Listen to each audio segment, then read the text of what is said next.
Hello my dear friends, you're in the Military Summary channel, and today we will discuss the situation in Ukraine on the 12th of November of 2025. Today we have lots of very interesting updates, so let's start. And first we're going to talk about the situation on the ground in the Zaporizhzhia direction, where the Russians continue their offensive operation. During the past 24 hours, the Ukrainian military authorities made lots of very interesting statements. The Ukrainian military has confirmed losing several positions in the Zaporizhzhia region. According to Vladislav Voloshin, a spokesman for Ukraine's Southern Defense Forces, troops have withdrawn from Novouspienovska, Novaya Okhotnichye, Uspenovka and Novonikolaevka due to relentless Russian assaults and artillery fire. So this is a very important statement made by Ukrainian military authorities, and I will explain to you why. So the Russians continue their offensive, and as a result of clashes, for example, yesterday we adjusted the map in the area of Novouspienovska and along the road between Uspenovka and Gulyai-Polye, so based on the report that was published by pro-Ukraine sources, and this is the situation by the end of the 11th of November. And by the end of the 12th of November, we made additional changes. According to mainly pro-Ukrainian sources and neutral mappers, the Russians, as you can see, managed to improve their position significantly. The Russians began advancing from Salotka in the southwestern direction. The Russians, according to pro-Ukrainian sources, answered the eastern part of the settlement of Rovnopolye, and the Russians secured completely the dense network of the fortifications. So this is the situation on the ground according to different experts. But the military authorities of Ukraine stated that Ukrainians, as a result of clashes, were forced to fall back from the settlement by the name of Rovnopolye. And telling the truth, this is the first time, probably since the beginning of 2023, when Ukrainian military authorities confirmed that they lost a village before this was announced by the Minister of Defense of the Russian Federation. So it's a small detail, but this is a very important detail. Usually, the Russians, according to the Minister of Defense, capture this or that settlement, and only 2, 3, or 4, or sometimes a month later, this information can be confirmed by the Minister of Defense or by the Ukrainian military authorities. So there is always a gap between Russian position and official position of Ukraine. But the village of Rovnopolye, is the first case, probably for the previous 2 or 3 years, when Ukrainians confirmed that they lost the village before the Russians announced about this. And first of all, we believe that this is a signal that the front line in the Zaporizhzhia direction collapsed completely. And now Ukrainians and Ukrainian authorities are trying to be, probably they're trying to tell truth to military in this area and to their population, that the situation is not just critical, the situation is a disaster, is a complete disaster. So now, obviously, without the village of Rovnopolye, Ukrainians will not be able to hold their positions for a very long period of time on the territory of the settlement of Yablukova, which means that Russians will continue offensive operation further. They will be able to outflank Ukrainian positions in the villages of Chervone, Zelenoga and Vesele, and Ukrainians in this area could be caught by the Russians in Killzone. And now we have no doubts that Russians will answer the northeastern and the eastern parts of the city of Gulyai-Polye, and probably without any resistance from the Ukrainian side as well. So the front line in the Zaporizhzhia direction seems to collapse completely under the pressure of the armed forces of the Russian Federation. And I would like to remind you that currently the Russians are intensifying their offensive actions to the south of the city of Zaporizhzhia. It seems that now we see the pieces of the same puzzle, and the puzzle by the name of the battle for the city of Zaporizhzhia itself. Now let's talk about the Dnipropetrovsk direction. During the previous 12 hours, according to neutral mappers, the Russians also managed to improve their positions on the territory of the settlement by the name of Aristopol. So this village, as you can see, is a part of the Velika Mikhailovka small agglomeration, and most likely after the end of the Battle of Aristopol, which most likely would be announced by Russians also in coming days, the Russians will continue offensive operation further in the northern direction with the purpose to capture the settlement of Velika Mikhailovka completely.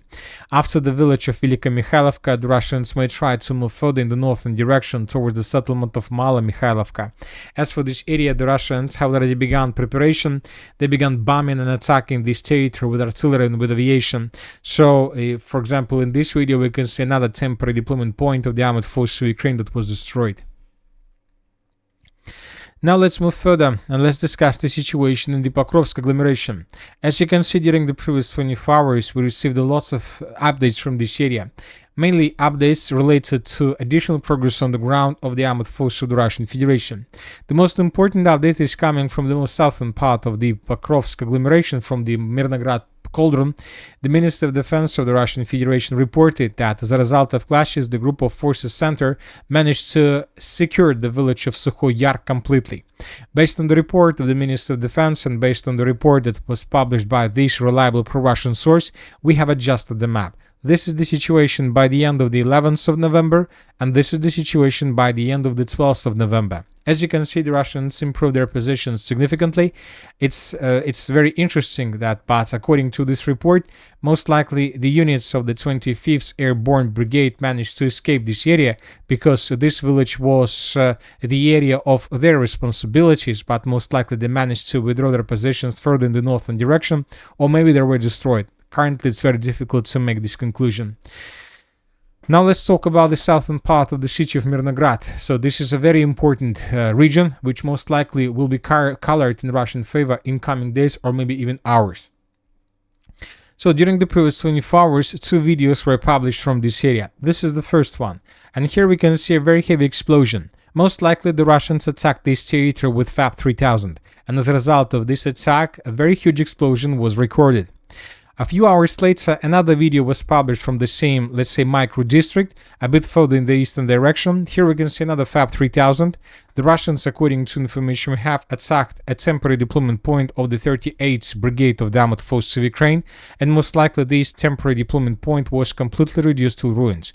So these 2 videos are very important, and they're important not just in the probably in this huge explosion.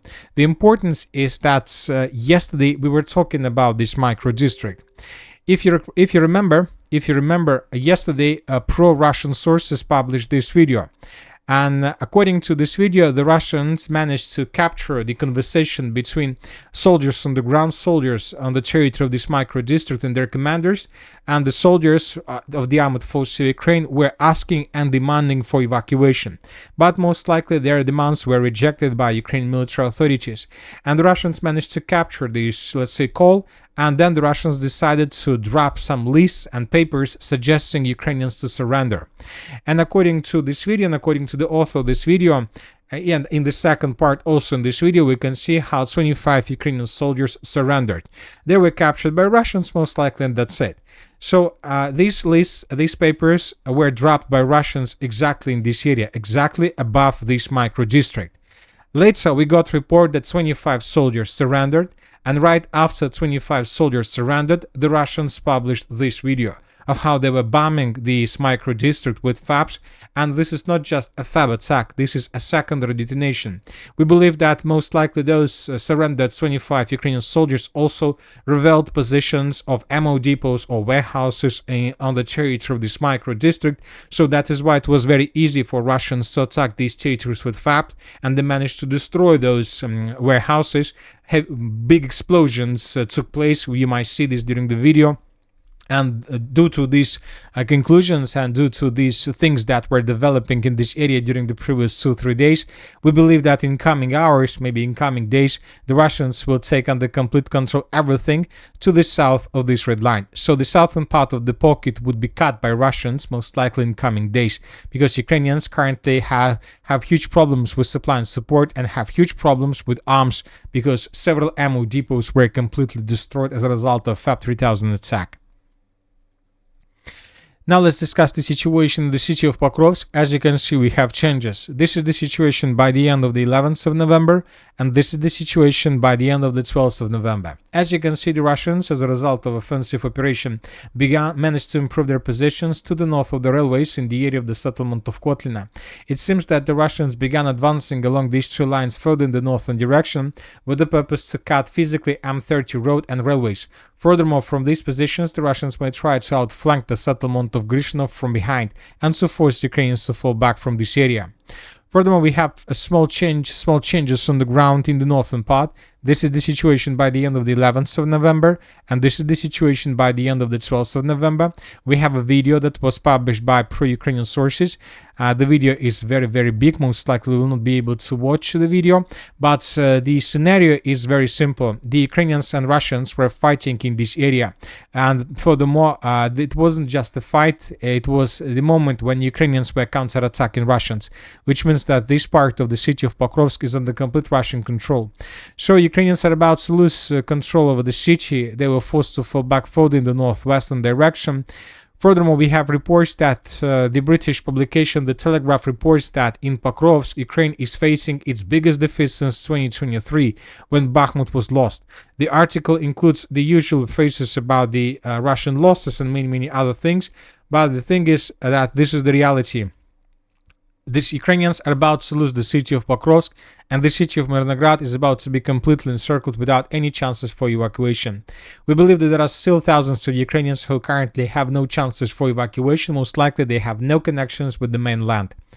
We don't know for sure what exactly is happening further in the northwestern direction, but this picture with a significant number of icons tell us that most likely Ukrainians are trying to counterattack in this direction with the purpose to unblock the city of Pokrovsk and to release Ukrainian forces. But as you can see, nothing can get the line of combat contact. The Russians destroy everything probably in 10-15 kilometers from the city limit. In this video we can see a small cemetery of vehicles that Ukrainians were trying to use for the counter-offensive purposes, but as you can see, nothing can get the city of Pokrovsk. The Russians destroyed with FPV drones as soon as they managed to, let's say, note this in this area. So this is the situation on the ground, and the situation is very complicated. Now let's talk about the Konstantinovka direction. According to information we have and according to complete absence of updates from this area for a very long period of time, we came to the conclusion that the Russians were in something like regrouping. They were regrouping, and probably this regrouping ended yesterday. Because today we start receiving lots of updates from the area between the settlements of Yablunovka, Alexandra Kalinova, Kliban-Bytskaya, Zaporizhzhia, Katerinovka, Kliban-Bykitsev, Plesheyevka, Alexandra Shultina, and the southeastern part of Konstantinovka. So most likely this is the line where the Russians were regrouping.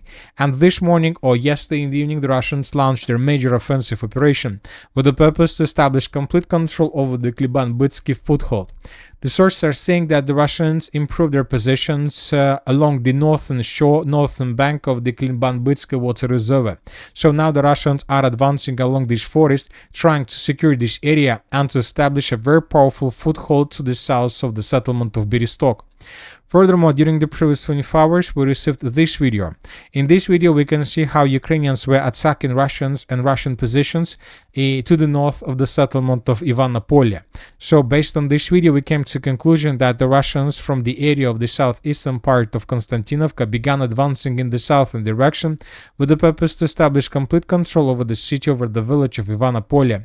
So now Ukrainians are semi-encircled in this area without any chances to fall back or to retreat towards the city of Konstantinovka. Now Ukrainians have just a chance to fall back in the western direction towards the settlement of Bereztok, but now we know that currently the Russians are advancing in this area, and the Russians most likely are trying to cut supply lines and retreat lines, evacuation lines for Ukrainians from Ivano-Polye, and to cut them in Killzone. So the Russians launched their major offensive, and most likely they will continue. They will continue until they get complete control over the road N20 and 32, this one.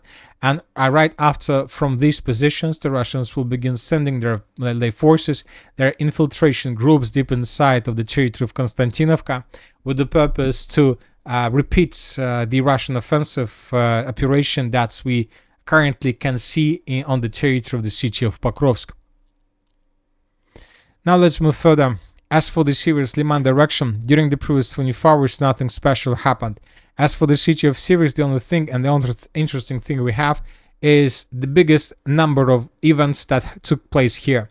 The Russians, as you can see, were bombing and attacking positions of the armed forces of Ukraine, their supply and their logistics, so everything is under complete control and everything is ready before the beginning of the major offensive, but for some reason the Russians are postponing this offensive.